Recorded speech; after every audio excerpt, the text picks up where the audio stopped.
मेरी बीवी बेटी को जन्म देते ही फौत हो गई, मगर मरने से पहले डॉक्टर को कह गई कि मेरी बेटी यतीम खाने में दे देना, मगर मेरे शोहर के हवाले मत करना।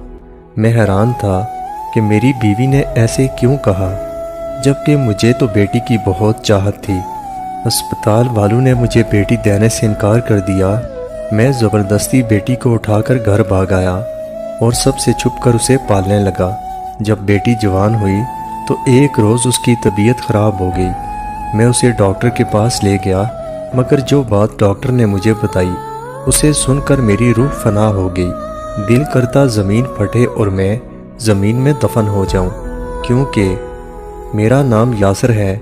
मैं अपने वालिदैन का सबसे बड़ा बेटा हूं और मैंने सुना था कि पहला बच्चा माँ बाप का लाडला हुआ करता है, और मैं इस बात को नहीं मानता था, क्योंकि मुझे तो मेरे माँ बाप ने बस बच्चे संभालने के लिए पैदा किया था।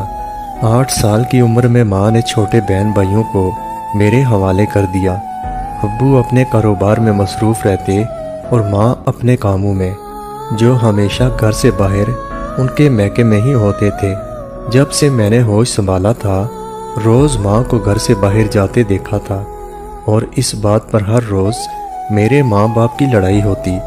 हम 3 भाइयों की एक ही बहन थी, जो जब से पैदा हुई थी तब से बहुत कमज़ोर थी और 6 साल की उम्र में निमोनिया की वजह से दुनिया से चली गई। मेरी माँ की शादी ज़्यादा उम्र के शख्स से हुई, जिसको कभी उन्होंने कबूल नहीं किया, और वो इसका बदला हम सब से लिया करती।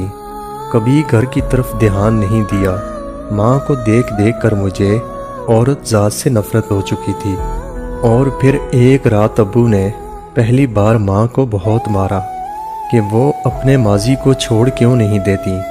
वो चुपचाप मार खा रही थी और अब्बू से कह रही थी कि मैं तो उसी दिन मर गई थी जब आपसे मेरी शादी हुई, और मेरे माँ बाप ने दौलत की खातिर अपनी बेटी की कुर्बानी दी।